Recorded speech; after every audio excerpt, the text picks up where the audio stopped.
Muy buenos días. A partir de este momento hablaremos sobre los mapas y su interpretación como una de las últimas clases del semestre. Esta clase entrará en el examen final y para que se preparen entran los dos documentos que se han dado para la preparación de sus exámenes, es decir, los del primero y segundo parcial. Los conceptos básicos de sistemas de coordenadas y proyecciones son importantes para podernos ubicar. Como hemos hablado en las clases precedentes, para ubicarnos podemos usar coordenadas geográficas y geodésicas o bien proyectarlas y utilizar coordenadas planas. Dependiendo del área que utilicemos, qué tan grande es, dependerá la facilidad de utilizar ya sea coordenadas en grados o coordenadas en metros.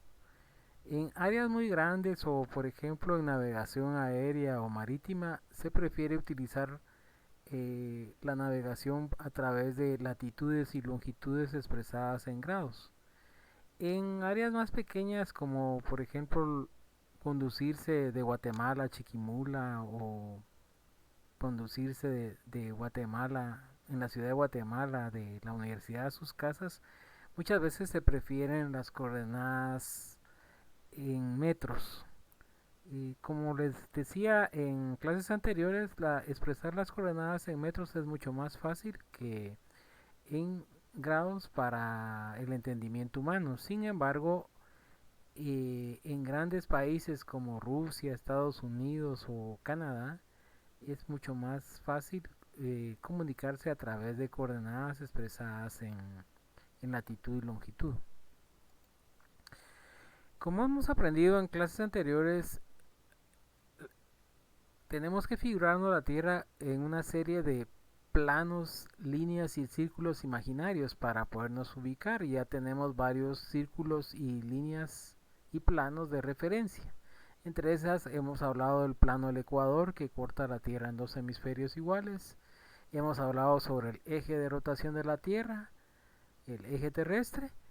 Hemos hablado también sobre el meridiano de Greenwich que nos sirve para referencia para las longitudes y otra serie de círculos y zonas que es importante conocer para ubicarnos. Por ejemplo, el polo sur o el polo norte, donde queda Trópico de Cáncer, que queda entre 23 grados 27 minutos hacia el Ecuador, y el Trópico de Cáncer queda entre 23 grados 27 minutos sur hacia el Ecuador.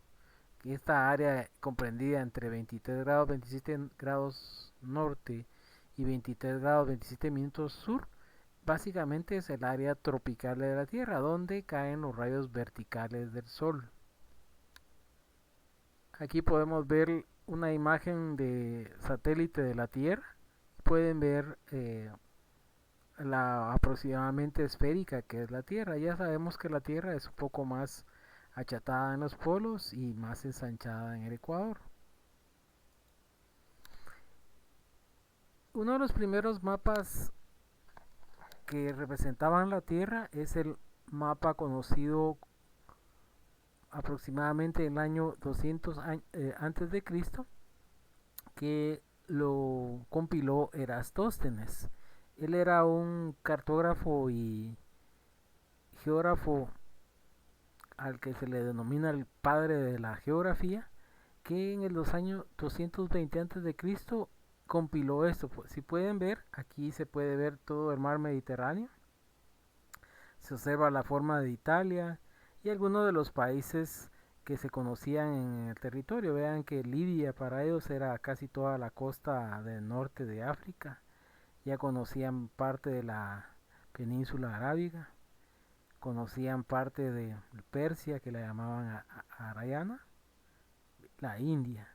Todavía no tenían idea de China en ese momento.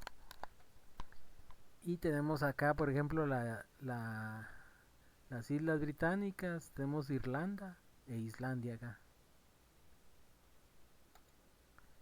Para ubicarnos usamos puntos de referencia. Uno de los más sencillos es utilizar el día y utilizamos la rotación del sol que sale de este a oeste todos los días, es decir, sale en el oriente y se pone en el poniente. Cuando sale en el oriente a eso le llamamos este, o sea, colocándonos en posición este-oeste, viendo hacia el norte, a nuestra derecha está el este y a la izquierda está el oeste como referencia. Hacia nuestra vista hacia adelante queda el norte y nuestra espalda queda el sur. Esa es una forma de referirnos en los puntos cardinales. Otros puntos cardinales que podemos hablar es el cenit. El cenit queda exactamente sobre nosotros, en nuestras cabezas, y el nadir que queda exactamente a nuestros pies para poder hacer puntos de referencia. Aquí vemos una carta antigua donde podemos ver líneas que convergen, que eran puntos donde los navegantes tenían referencia para poder ubicarse en el pasado. No tenían muy buenos instrumentos, entonces ellos usaban eh, catalejos y ángulos para poderse orientar en la Tierra. Más adelante se descubrió cómo medir las longitudes y a partir de eso se utiliza otras convenciones. ¿Qué es un mapa? Básicamente un mapa es una representación gráfica en dos dimensiones de una cosa que encontramos en tres dimensiones. La cartografía se encarga de realizar y estudiar los mapas en todos sus aspectos. Vamos a diferenciar dos palabras. Un mapa se refiere a un área pequeña que podemos cartografiar, y mientras que una carta, generalmente cuando utilizamos la palabra carta se refiere a mapas que se utilizan en navegación. La otra cosa que tienen las cartas es que ocupan vastas áreas, entonces no son muy detallados en la topografía, pero sí para ubicarnos puntos generales de ubicación para la navegación. Otra cosa que podemos ver es que hay diferentes clasificaciones de los mapas. Una es según su uso y vamos a hablar de mapas topográficos o generales, o la base que le llaman muchos, y la cartografía temática. Generalmente la topografía temática son mapas que se colocan encima de la cartografía general o topográfica para expresar cualquier cosa, que puede ser un evento social, por ejemplo una guerra, la dirección de las tropas, un evento de salud, por ejemplo qué países están más enfermos de coronavirus actualmente, o por ejemplo dónde se encuentra la región Sutuil de Guatemala, o por ejemplo un mapa geológico.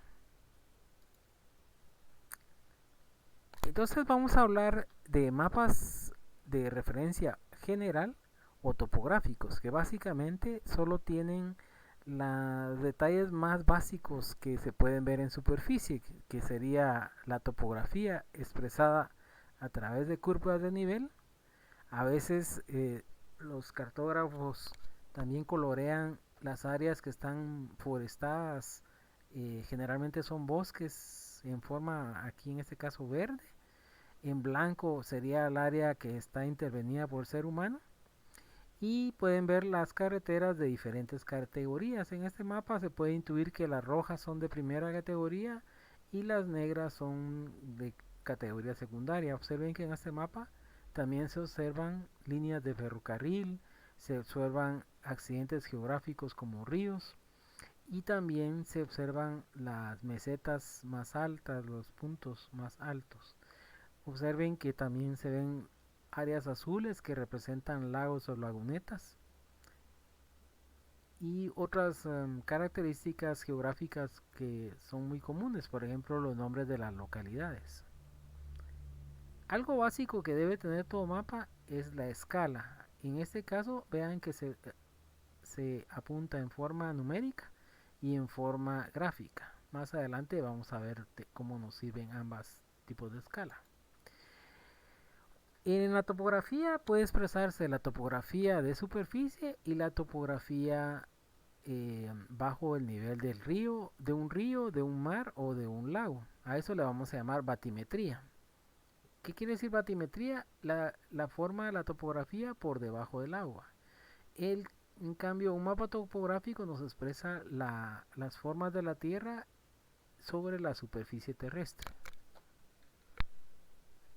De los mapas temáticos vamos a encontrar una gran variedad y utilizan muchos temas. En este caso vemos un mapa de zonas climáticas del país y generalmente, como hablamos en las primeras clases, ¿qué es lo que gobierna el clima?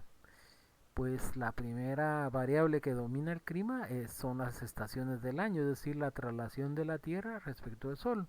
Pero también tiene que ver mucho la cercanía al nivel del mar y la elevación respecto al nivel del mar. Entonces podemos ver aquí varios climas en función de dónde nos encontramos. Observen eh, cuatro, son más o menos 5 o 6 zonas climáticas en el país. ¿Y, ¿Y qué define la zona climática? Además de la elevación y la temperatura, también la define mucho la vegetación que encontramos en la zona. A partir de eso se definen las zonas de vida. Vean, algo característico de este mapa es que tiene un mapa índice donde se encuentra Guatemala respecto a Centroamérica. Encontramos acá varias explicaciones de qué contiene el mapa. Siempre el mapa tiene su escala, tiene un norte. Otro mapa temático, por ejemplo, el orográfico. En este caso observen la topografía de Asia expresada en mapa de sombra. Ese era un mapa muy típico en el pasado, expresar la topografía por sombras y colores. Otra serie de mapas que podemos hablar, por ejemplo, el mapa geológico. Aquí observen el mapa geológico sin fallas del país.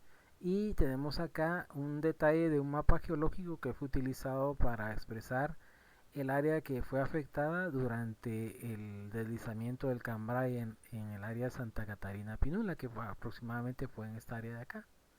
Entonces podemos ver un mapa de geológico de detalle y uno de menos detalle, muy general, de Guatemala. Otra cosa que nos pueden servir los mapas es para ver cómo era la ubicación de la Tierra en tiempo geológico. Vean que hace 140 millones de años en el Verraciano, que es un piso geológico de la era secundaria, podemos ver que Yucatán se encontraba en esta zona y poco a poco se fue desplazando por los movimientos geológicos hacia acá. Este es el antiguo mar de Tetis que estuvo entre América y Europa. Bueno, algo muy común para ustedes debe ser la tectónica, es decir, las placas que forman la Tierra. En este caso se ha puesto un detalle de Centroamérica de las placas tectónicas. Aquí tenemos Guatemala, observen que estamos dentro de la placa norteamericana, la placa caribe, que es esta área que cubre Centroamérica, y tenemos esta pequeña otra placa que es la placa de Cocos. Entonces, para los geólogos es un mapa muy importante porque define mucho de las características topográficas y geológicas del país. Vean algo característico, aquí pueden ver cómo es el Golfo de México. Observen que el área profunda es básicamente el centro del Golfo. Hacia las costas se puede observar la plataforma continental tanto en el área de Estados Unidos como en el área de Yucatán. En el caso de Guatemala, vean aquí toda esta área con triangulitos es el área donde está la subducción, que se llama la fosa mesoamericana en español. Vean otra característica de este mapa. Este mapa no tiene escala, pero tiene completamente localizados en grados tanto las latitudes como las longitudes. Entonces Guatemala se encuentra, bueno, aquí no muy entiendo esta parte pero estamos más o menos entre 15 grados de latitud. Y tenemos aquí creo que no tomaron, están usando azimutales. Y tenemos que Guatemala está a 90 grados oeste. El contrario 90 grados oeste es 270 y por eso es que estamos acá, ¿no? Hacia el 270 grados de longitud, utilizando azimuts, no por cuadrantes. Otros datos que tiene el mapa tectónico, observen, son las velocidades en que se mueven las placas tectónicas. Aquí vemos que la placa de Coco se mueve aproximadamente hacia la placa Caribe a una velocidad de 7.5 centímetros por año. La placa norteamericana se mueve en la dirección hacia el Pacífico a una velocidad de 2 centímetros por año. Vemos que estas velocidades después se pueden traducir en esfuerzos. Otros mapas que son interesantes presentar, vean, aquí tenemos el mapa climatológico, hay un atlas. ¿Qué es un atlas? Un atlas es una colección de mapas de un mismo lugar con diferentes temas. En este caso, Guatemala tiene varios atlas. Uno sería el atlas climatológico, tiene el atlas hidrológico. Hay otro atlas que se hizo también hidrológico para el caso de Quetzaltenango. La ciudad de Guatemala también tiene un atlas hidrológico y de aguas subterráneas. Entonces hay una gran colección de mapas que están dispersos por todo Guatemala. Mapas que algunos están un poco desactualizados o con técnicas muy antiguas. Y otros mapas que pues por su rareza no se encuentran a fácil disposición.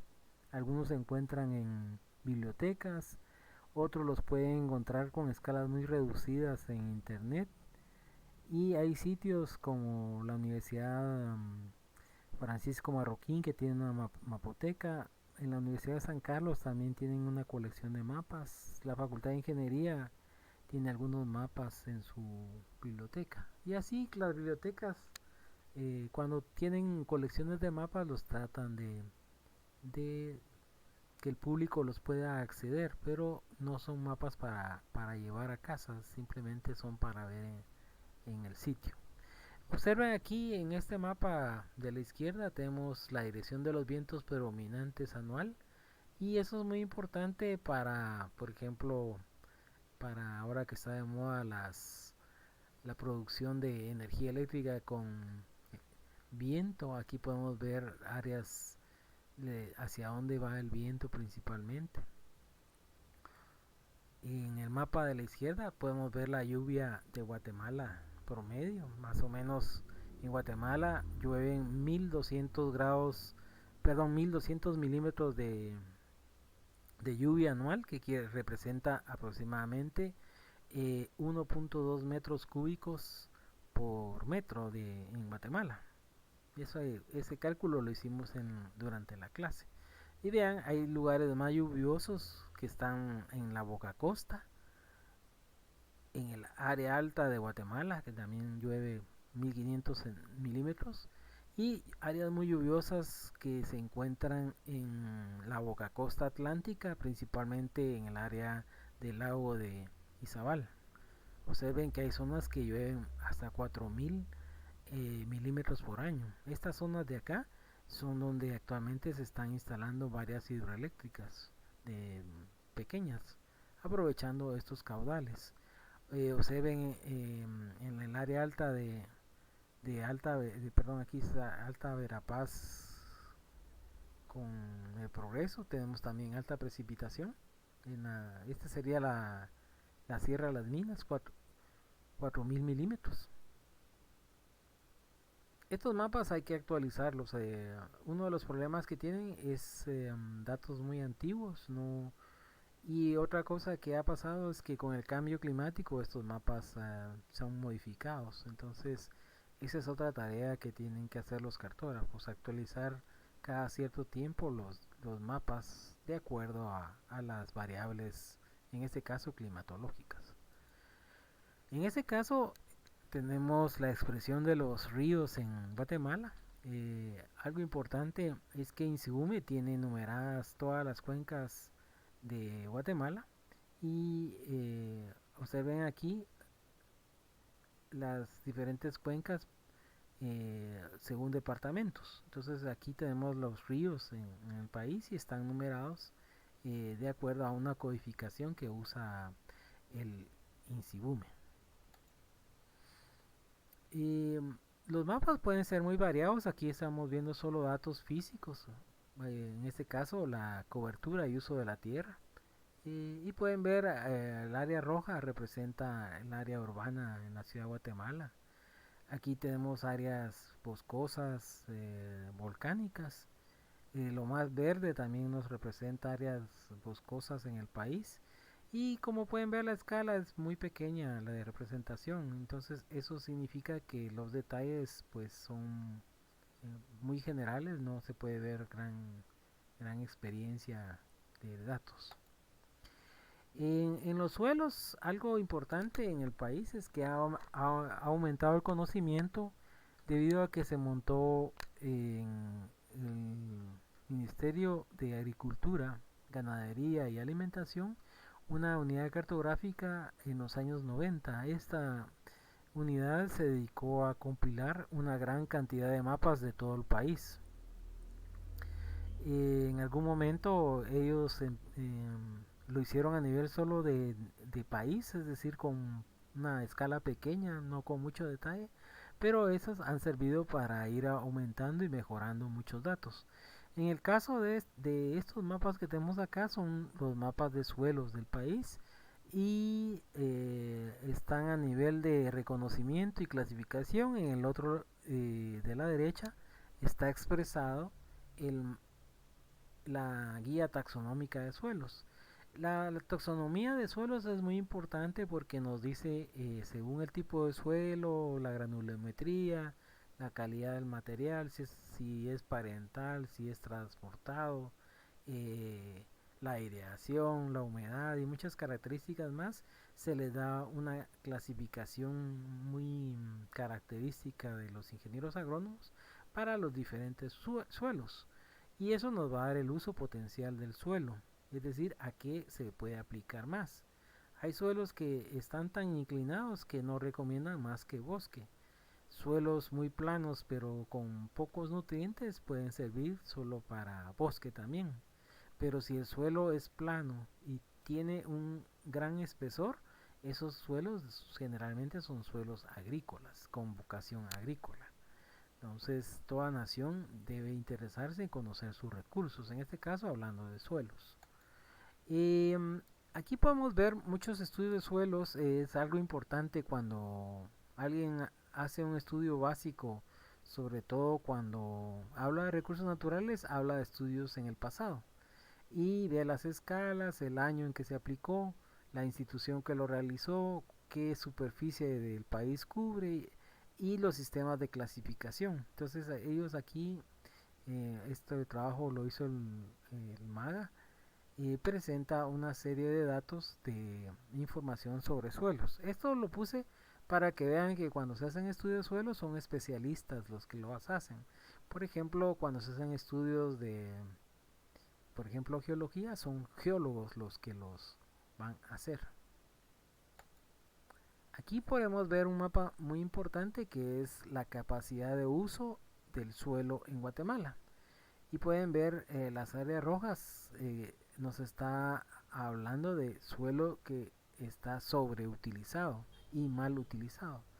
Hay áreas que están en diferentes colores que nos habla de suelo de uso correcto, por ejemplo, muestra ciertos colores.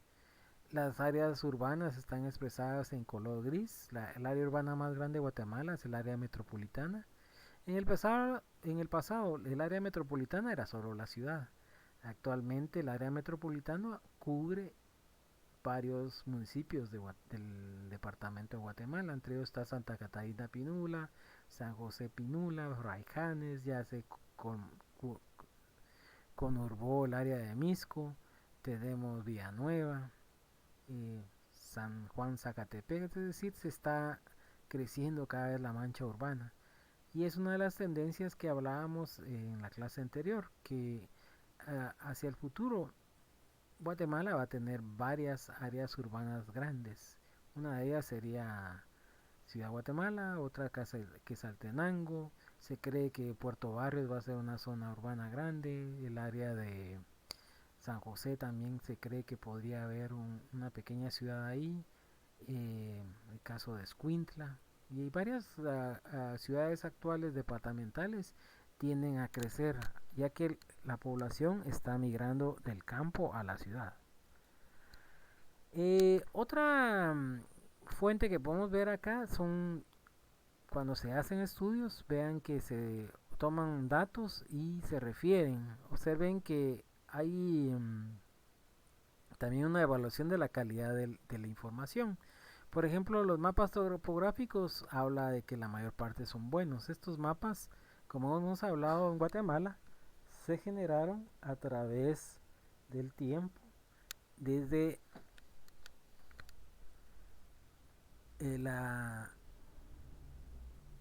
se generaron a partir de 1955 hasta la fecha. Van varias versiones en varios datos. Eso hay que tener cuidado. Otra cosa que tenemos que tener cuidado en Guatemala es que muchos mapas están expresados en datums anteriores, es decir, NAS 27 y WS84.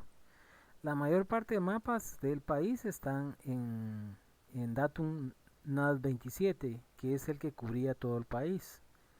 Y algunos están expresados en WS84, especialmente porque desde hace unos 10 años Google Earth ha permitido trabajar con sus imágenes de satélite y muchos han utilizado esas coordenadas, y actualmente se está tratando de utilizar GTM. El problema de GTM es que a pesar de que ya tiene 10 años de uso, los mapas todavía no están muy generalizados en el país, aunque hay municipalidades que obligan a utilizar dichas coordenadas, en especial para catastro. A nivel del país hay varias unidades que se encargan a la confección de datos topográficos y datos cartográficos.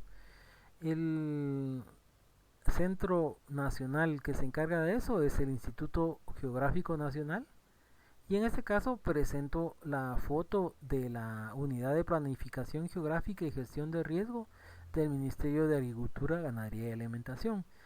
Así como esta unidad, hay varias unidades muy similares en varias oficinas de gobierno.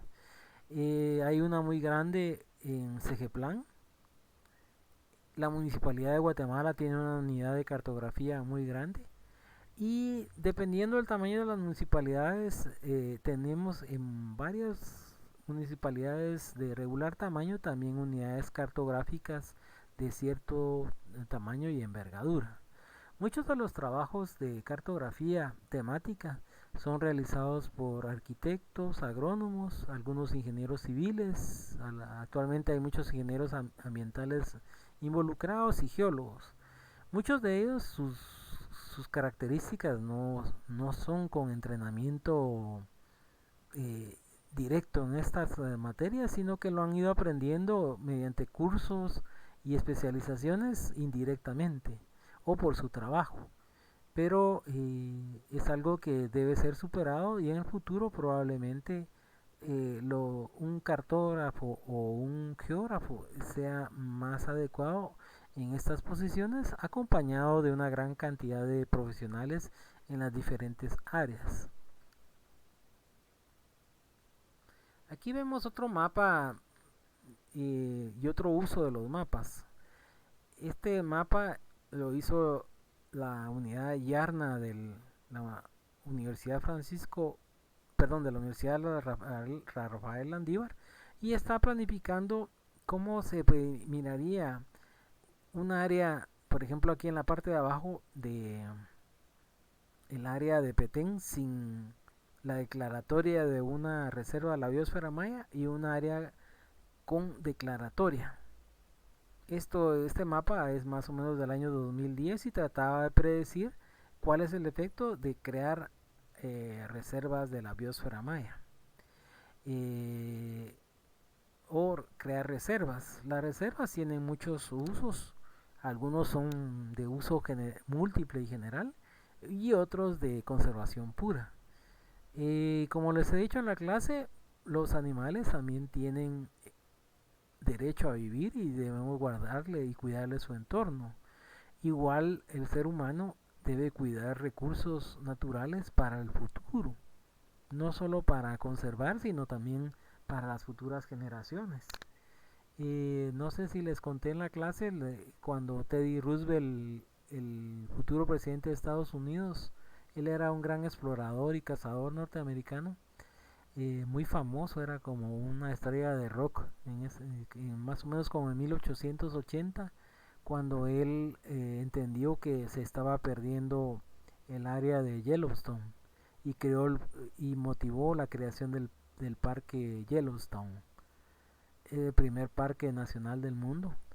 Y él tuvo la visión de ver que también hay que conservar las áreas naturales, no solo por el valor natural de las especies que existen ahí, sino para darle al hombre futuro que vea cómo era la tierra en algún momento.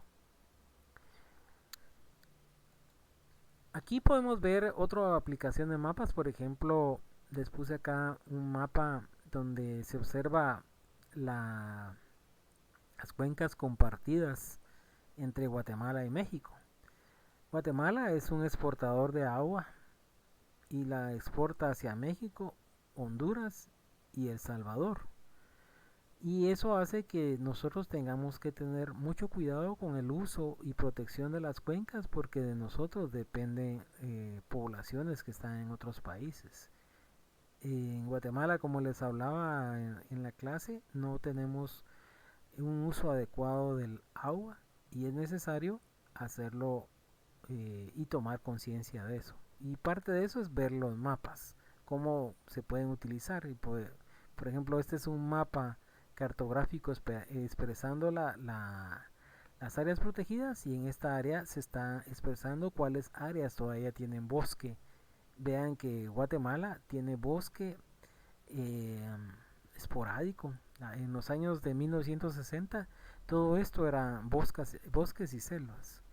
Y vean, ahora ya hay muchas áreas deforestadas, utilizadas para agricultura y ganadería, o áreas muy pobladas.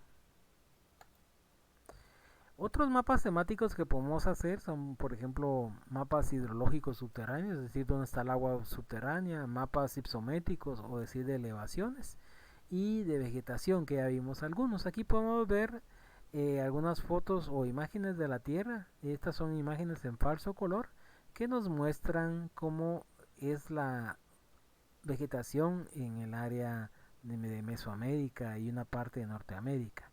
Y aquí tenemos una imagen de falso color de todo el mundo y la vegetación. Cuando hablamos de mapas tenemos que pensar en su escala. Y vemos acá su clasificación en función del tamaño del mapa. Podemos hablar mapas de escala pequeña y de escala grande. Cuando hablamos de mapas de escala pequeña, estamos refiriéndonos a mapas que están por encima de 1 a 10.000 hasta 1 millón o más. Es decir, el mapa es realmente pequeño, no expresa mucha área. Y cuando hablamos un mapa grande, es generalmente un mapa que ocupa un pequeño territorio. Por ejemplo, un mapa de escala grande sería el mapa de la Universidad de San Carlos del campus, o el mapa de la ciudad de Guatemala. Entonces, cuando hablamos del mapa de escala pequeña, acuérdense que las escalas se expresa un número 1 respecto a otro. Entonces, cuando decimos 1 a 100, quiere decir el original mide 1 y en el dibujo, y 100 es en 1 a 100, por ejemplo, 1 es el dibujo y 100 son las unidades que representa ese 1. Algo que vamos a ver más adelante es que las escalas de mapa son adimensionales. Aquí vamos a hablar sobre algo que ya hemos comentado en el pasado y son, por ejemplo, algunas formas de ubicarnos en la Tierra. Hemos hablado que la Tierra gira a una velocidad angular de 360 grados en 24 horas. Al dividir 360 grados en 24 nos da este lapso de 15 grados, es decir, la velocidad angular de la Tierra. ¿Cuánto se mueve la Tierra angularmente por hora? 15 grados. Entonces nosotros podemos dibujar un meridiano fijo y a partir de él contar cada 15 grados el cual es el movimiento cada hora. A eso le llamamos un uso horario. Uso, como vemos acá, es simplemente la forma que tiene este segmento de la Tierra, que está entre dos meridianos.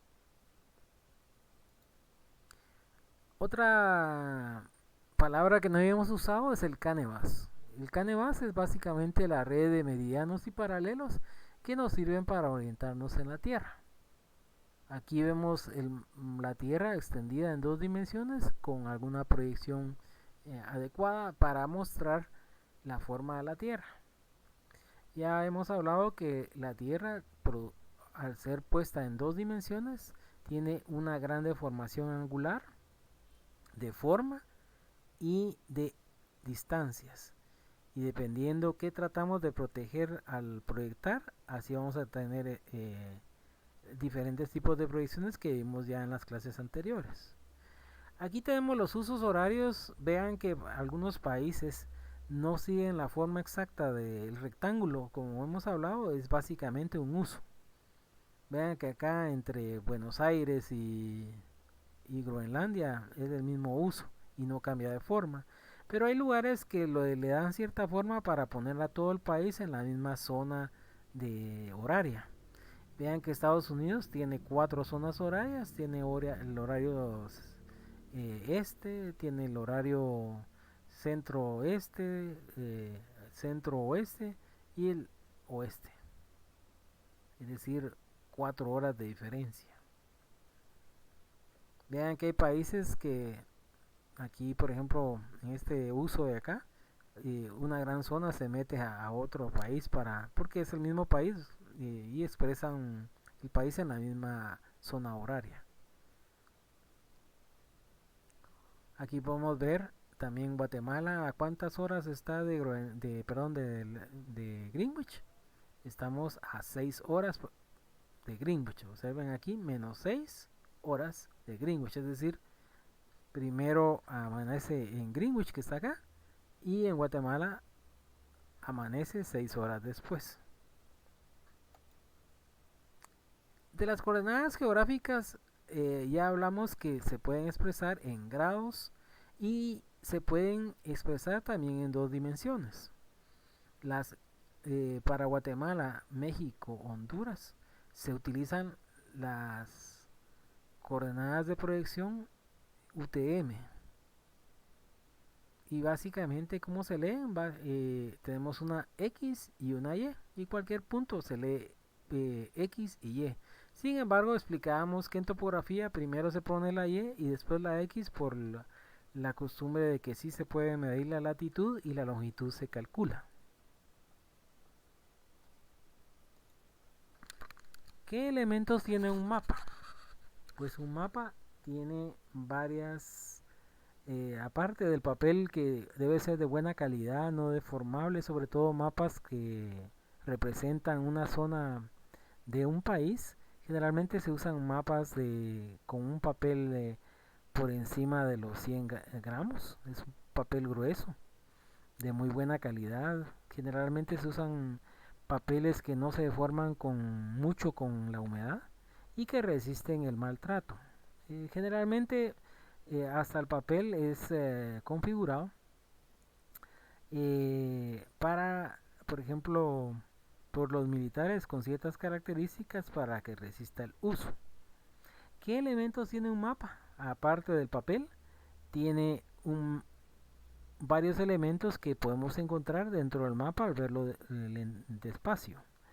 Uno de ellos sería la escala. Un mapa sin escala pues no nos dice mucho porque La escala sirve para orientarnos en tamaño de las cosas y también para dimensionar cuánto tenemos que caminar o expresar ciertas características que con la escala podemos calcular. En la escala podemos usar números, gráficos, y estos números y gráficos nos pueden servir para hacer cálculos numéricos. Por ejemplo, cuántas horas tenemos que caminar.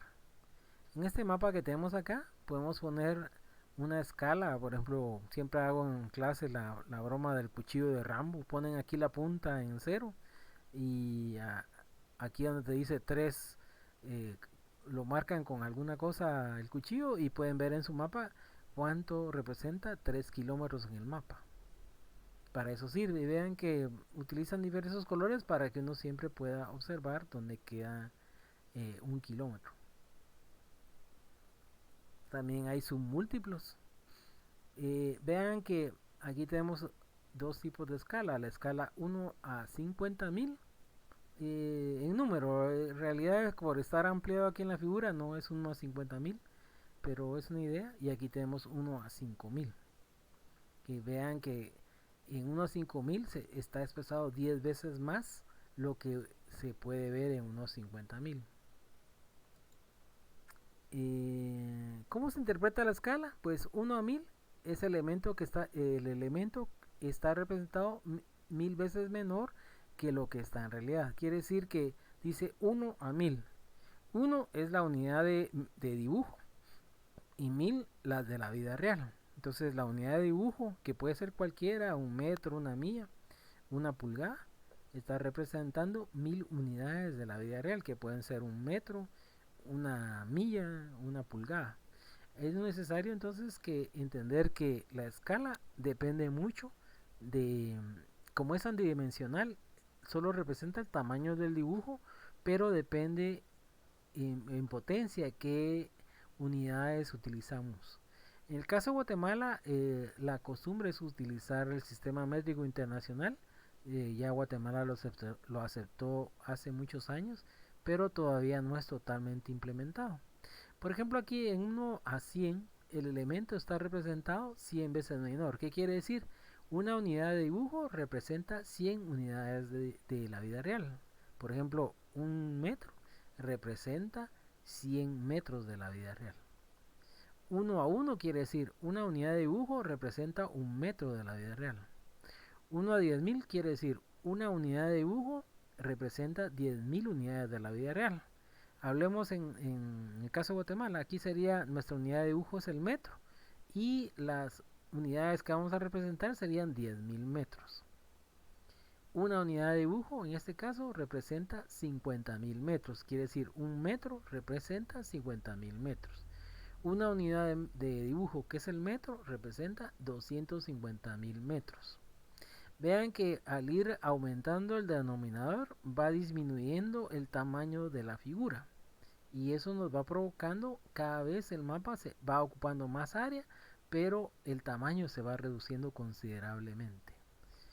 Entre la escala 1 a 10.000 a 1 a 50.000 el dibujo se redujo 5 veces. Entre 250 y 50.000 se redujo también 50 veces. 5 veces, perdón. ¿Qué otros elementos tiene un mapa? Uno de ellos es las elevaciones. Como en los mapas topográficos no podemos expresar con relieve la elevación, lo que hacemos es hacer a través de líneas o curvas de nivel.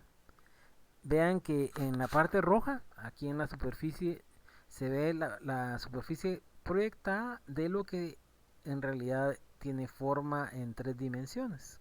Entonces tenemos 3 dimensiones en azul y en rojo tendríamos 2 dimensiones. Sin embargo, las curvas están expresando a cada cuánto cambia la elevación. Generalmente cuando hacemos un mapa topográfico, lo que hacemos es tener igual nivel entre las curvas. Entonces, por ejemplo, en este caso estamos hablando de cada 100 metros cambia una curva, y eso nos da el cambio de curvas.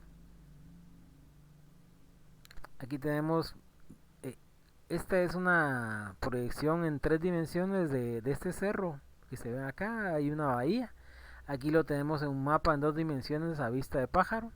Y aquí tenemos un perfil que va de este punto a este punto y nos va ejemplificando cómo es la topografía. A este se le llama un perfil, esta es la planta y este es el isométrico.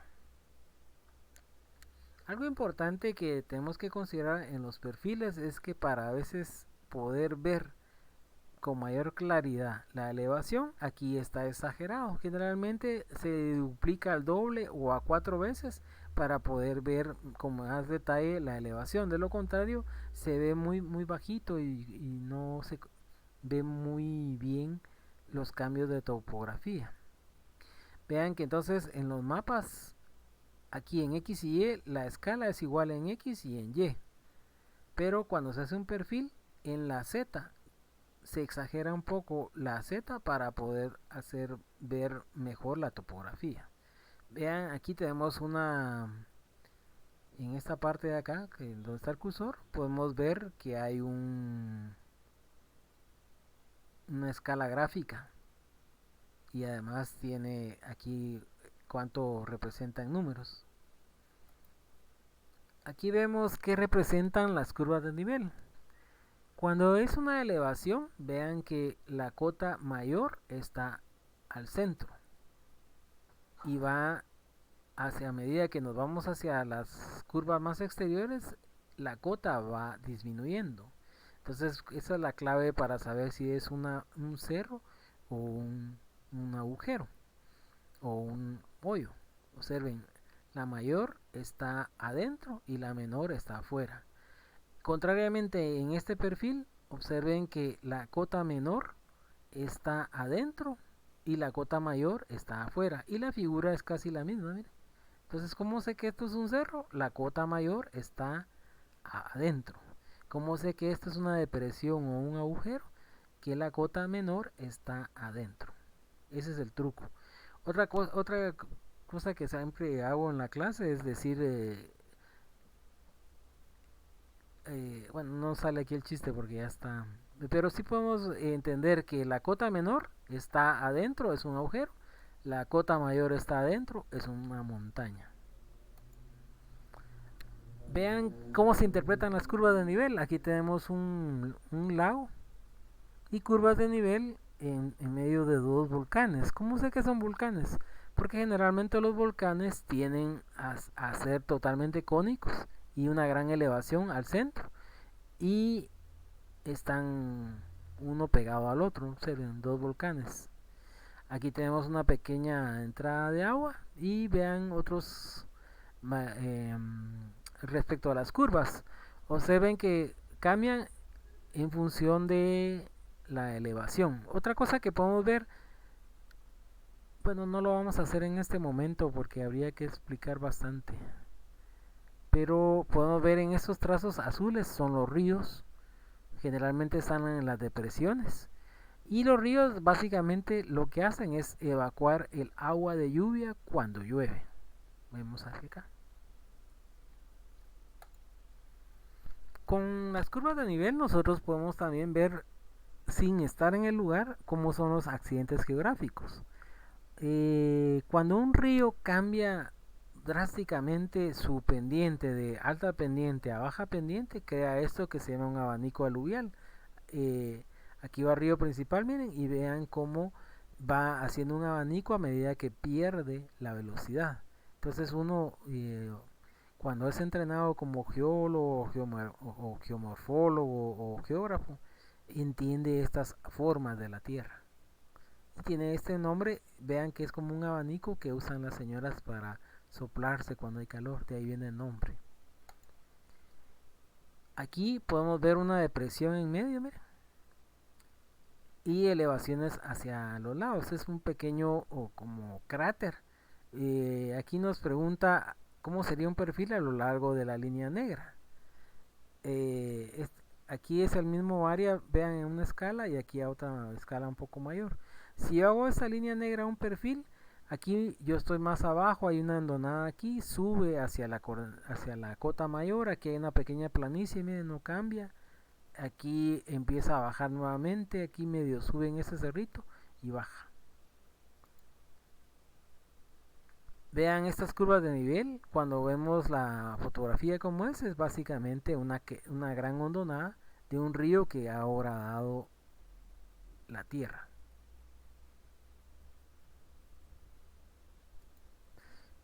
En este caso, observen, aquí tenemos una montaña en esta línea negra. Si la trazamos, aquí va una pequeña elevación, baja, aquí empieza a subir, aquí hay una meseta, empieza a bajar, medio sube aquí.